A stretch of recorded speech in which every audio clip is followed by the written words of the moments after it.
All right, ladies and gentlemen, so there's been some confusion on these guides that I've been making as to why the spirit regeneration gear is actually so good for you leveling in Classic World of Warcraft, both in Classic WoW and in TBC.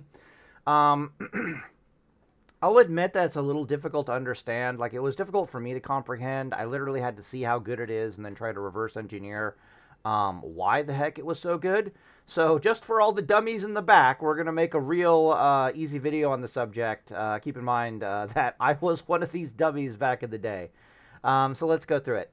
All right, so the first elephant in the room here is that we are talking about Shaman and we're talking about Paladin leveling specifically because we're mostly doing TBC stuff, right? In both cases, we're dealing with a class that is not only a hybrid class, but while you're leveling, the vast majority of your DPS is coming from you being in melee combat. Now, I'm picking my words very carefully there because there's a difference between me saying that the vast majority of your damage is coming from melee attacks and me saying the vast majority of your damage is coming from you being in melee combat. So take Shaman, for example, right? Shaman's searing totem damage, their lightning shield damage, their flame shock damage, nothing about any of that DPS while you're leveling is coming from your melee attacks specifically.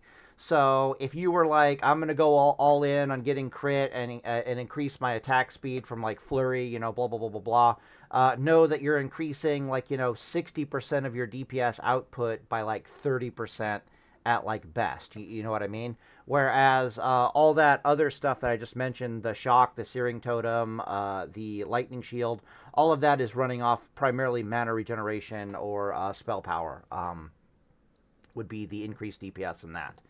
The exact same thing happens with the Paladin. Like, you got your ret aura going, you got your judgment, you got your seal damage.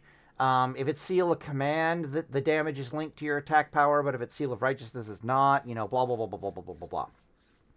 So, in both cases, you're dealing with a couple of classes that when they're not in melee, their DPS sucks. When they are in melee, their DPS is really good. Okay? Under these conditions, no downtime very rapidly becomes king. It's difficult to describe how good no downtime is. Downtime would be you needing to stop and eat and drink, right? Stopping, attacking something in melee, and eating and drinking. So I'm just going to showcase this here really fast. So let's say, for the sake of argument, that I was a shaman or I was a paladin. It's very, very clear with a paladin. It's even worse with a shaman. I'll do one for each, just so we're on the same page here. So if I was in strength stamina gear as a paladin, all that strength stamina gear is going to increase my DPS somewhere around 20%. I'm going to say 25% for the sake of sanity, because you might be going down the ret tree at that point and getting some beneficial synergies there, blah, blah, blah, blah, blah. So we're going to say 25% DPS increase. For Shaman, it's even different, because a lot of your DPS is coming from other sources that are not involved with your melee attack. So for a Shaman, if you're in strength stamina gear, it's probably only a 20% DPS increase at most. Because again, the lightning shield's not part of that, the searing totem's not part of that, and your flame shock is not part of that. If you're pulling with lightning bolt, it's also not part of that. Let me take a drink of water. Let's say in both of these cases, the act of wearing stamina strength gear is causing your shaman or your paladin to have a 20% downtime. So now we're basically killing, what would that be? We'd be killing 4 mobs, we might have 20-second kill times on those 4 mobs. Then we have to sit down and eat and drink for 20 seconds. Then we're back up again, and we're rinse and repeat. So we kill 4 mobs, and we eat and drink, so forth and so on. You effectively have a 20% downtime in the grand scheme of things. All right, well, what happens to our DPS? Well, with the 20%, let's say I'm doing 100 DPS and I give a 20% damage bonus. Congratulations, I'm doing 120 DPS. However, I have to multiply that by 0.8 to compensate for my 20% downtime. And lo and behold, I'm actually doing less DPS than if I had no downtime whatsoever. Okay, well that's cool. What about the 25% one? Well, it's be 100 times 1.25 equals times zero point 0.8, and congratulations, the 25% damage bonus is on par with us having no downtime whatsoever. So what this means is that downtime on your paladin and your shaman basically acts like taxes. And it comes for any DPS gains that you manage to squeeze out of your character through your gearing, through your talents, like a motherfucker. And it makes it so that the number one DPS increase that you can worship at in Classic World of Warcraft is pretty much to have no downtime whatsoever. And this is specifically the case for Paladin, and specifically the case for Shaman, since they're so melee oriented. Naturally, the math is a bit more complicated than that. Because, you know, you could be doing a thing where you're like Kamehamehaing things down and then drinking, and then Kamehamehaing things down and then drinking. Basically, what we have down here, you could be doing the burst, drink meta. But even then, when you're doing the whole burst, drink, the spirit regeneration on your gear is so incredibly valuable because it's reducing the amount of downtime you have while you're drinking, so you're up again, and then you're Kamehamehaing. So the moral of the story is, if you want the best DPS out of your paladin, or you want the best DPS out of your shaman, your first goal is to gear in such a way that you have as little downtime as is humanly possible. Naturally, there'll be a balance between your kill speed and then your downtime, but ideally you want to have as little downtime as is humanly possible. Once you've achieved having as little downtime as possible on your paladin or your shaman, only then can you start looking at little gear adjustments or little spell adjustments in order to increase your DPS. So, for example, what happens with a paladin is you're like, holy crap, I'm getting so much mana back from all this spirit regeneration gear. I'm going to use Blessing of Might rather than Blessing of Wisdom. And if you still have an ocean of spirit mana to play with, you're like, okay, fine, I'm going to ditch the shield, and I'm going to start swinging a two-hander anyways. For Paladin, that usually starts happening when you get into plate mail. The plate mail is so good and such a massive buff to your spirit regeneration that the next thing you know, you're swinging a two-handed weapon rather than using a shield. That's not going to happen in TBC all that much because Holy Shield is so fucking insanely good in TBC for a paladin. But you will see a similar effect happen for Shaman once they get access to dual wielding. So the second thing on my list here is exactly what the difference between a one-hander and a shield and like a two-hander is.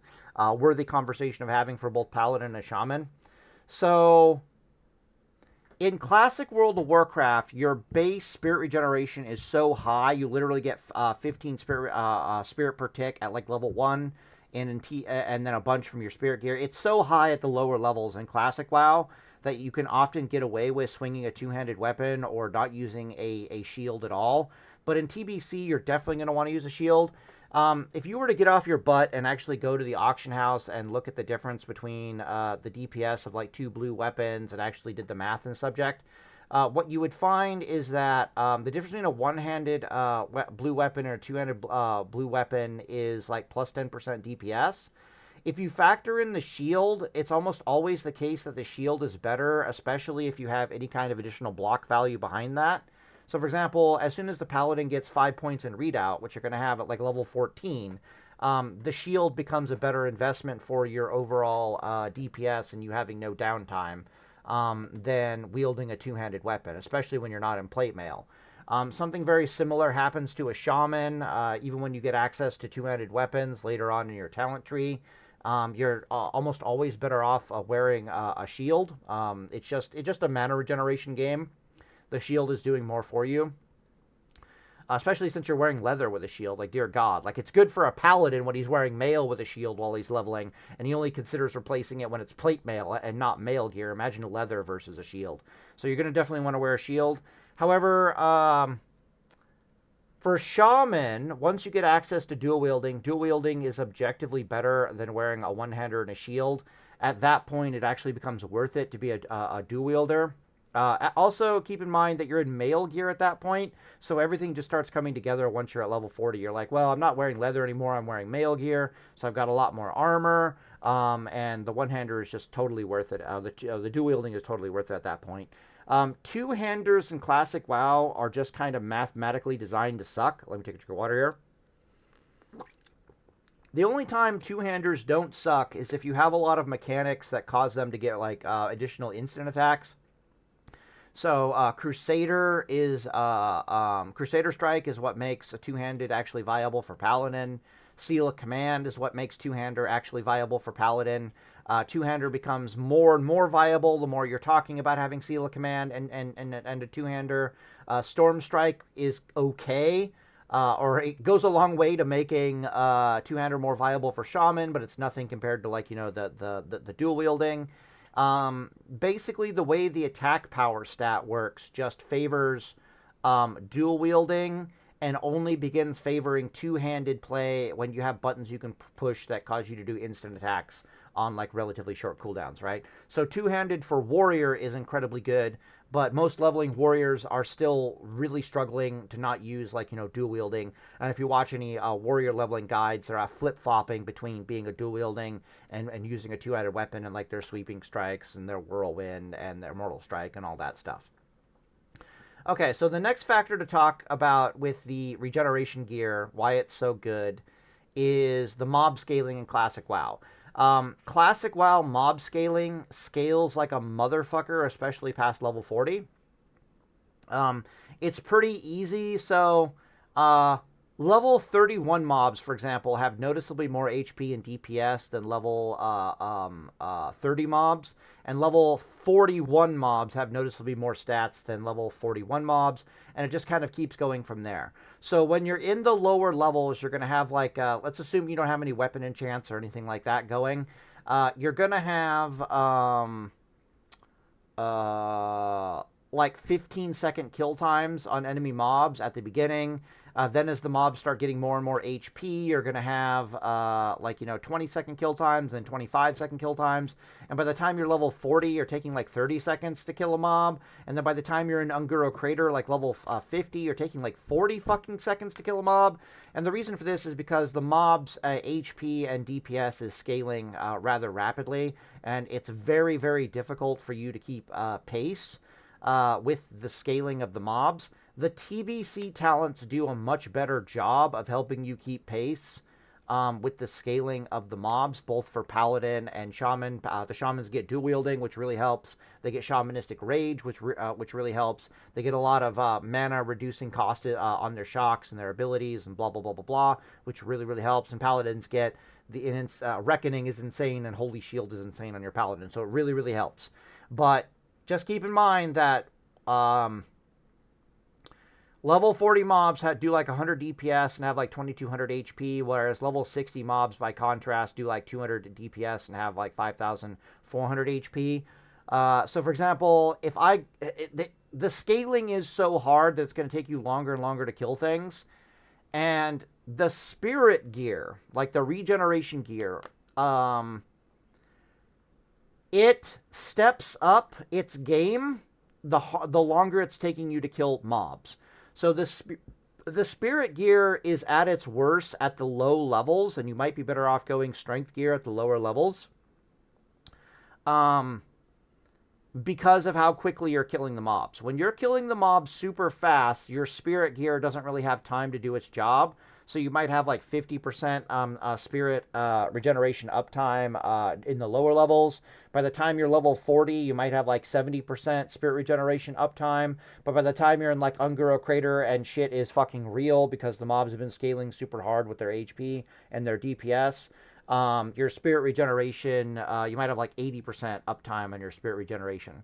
So the longer it takes to kill the mobs, the more mana the spirit gear gives you to play with, which means you end up being able to cast more spells, doing more DPS, which means you end up killing the mobs faster. So if you try leveling in just strength gear, what will happen is it'll be amazing in the lower levels, but by the time you reach the higher levels, it's going to suck ball ass. It's going to take you like 40 seconds to kill a mob, and you're going to have like 30% downtime, and you're just gonna want to like put your head through a fucking wall, like how bad it is.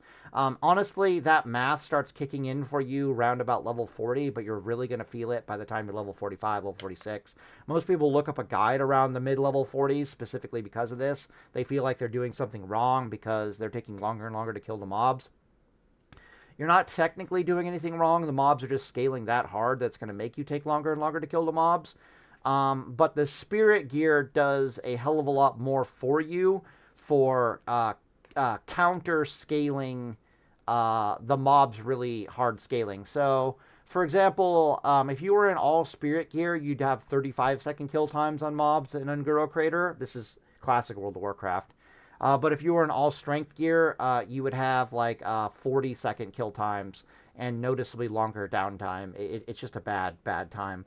Things might be different in TBC because of how good Reckoning is, because of how good Holy Shield is, because of how good Crusader Strike is. You can have Crusader Strike at that point. Shamans will have dual wielding and shamanistic rage at that point. But downtime is still your enemy like a motherfucker. Like, nothing really changes that even when you step into Outland. Downtime for your Paladin or your Shaman is really, really bad. We do way more DPS if we're just constantly in combat hitting things. So you want to be mindful to have as little downtime as is humanly possible. Someone in the comment section said chug mana potions to help you with your downtime. That actually makes a lot of sense. But it doesn't really change. Nothing really changes the fact that once you have little to no downtime on your Paladin or your Shaman, like that's basically goal one, only then can you think about like other options to increase your DPS, if that makes sense. So someone pointed out that a Gorilla Gear is available for Shaman, but just not on all pieces. If Gorilla Gear is available and you have Shamanistic Rage and dual wielding, having like rather than having a few pieces of your gear be Owl Gear, it might be best to have a few pieces of your gear be Gorilla Gear. Gorilla Gear is int strength gear, by the way. I can see that for Shaman. I can't see that for Paladin. The only way that would be even remotely good is if for some reason you were leveling a Paladin with Crusader Strike. I could see that being the case. Two-hander, Crusader Strike, that makes some sense.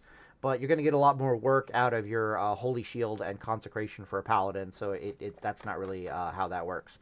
The last reason why the Spirit Regeneration is so good for you while you're leveling your Shaman or your Paladin, both Classic and TBC, is it's by far the best dungeon tank, heal, and DPS gear. It might not be the... like... If you're a Shaman for some reason tanking a dungeon, and you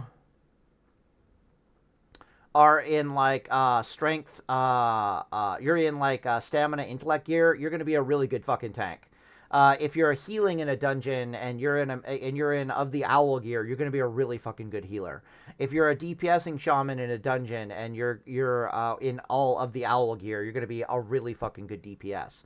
You're just going to need to be really careful not to pull any aggro. So there's not really a world where having like, stamina intellect gear mixed in with some of the owl gear or some combination of that is not the best tank, heal, and DPS for you in dungeon. This is also basically true for Paladin. Your best DPSing spell for you as a Paladin, as a DPSer in a dungeon is Consecration. So just being able to throw out a couple Consecrations every pull and not really have to drink makes you basically the best DPS you can possibly do. It's kind of the same thing for Shaman. Just having really, even if you're just Kamehameha'ing all over the damn place, just being able to eat and drink back to full that much faster and at the expense of not having a lot of stamina in your gear is BIS. So at the end of the day, and for all these reasons, stamina, intellect, spirit gear, both in Classic World of Warcraft and TBC is 100% legit. You go watch any like leveling guide for speed leveling guide for rogues or warriors, and they're often talking about how, especially at certain levels, the spirit gear is better. I watched a warrior guide recently, and it was really interesting how at the later levels when the mobs get harder to kill, for them, because they can't spirit regeneration while in combat, they need to be out of combat for spirit regeneration. They have like this inverse effect where the spirit gear is really good for their recovery. The faster they're killing mobs, but the slower they're killing the mobs, the less spirit gear is actually useful. So they prefer strength gear at the higher levels. As hybrid classes that have mana bars, we're basically the inverse of that. The spirit gear for us is worth less at the lower levels, but it's worth more and more at the higher levels. Anyways, I want to keep this video kind of short, so I'm going to end it there. Hopefully this explanation makes sense why I keep ranting and raving about the regeneration gear. When you go into Outland, your BIS gear is going to be, I think it's Elder gear. It's basically the MP5 on the gear. The MP5 is competitive with the Spirit, so you might as well just take the damn MP5. There's almost nothing you can do to help your leveling speed than never having to eat and drink, basically. So anyways, I'm going to end the video here, and Deus Vult.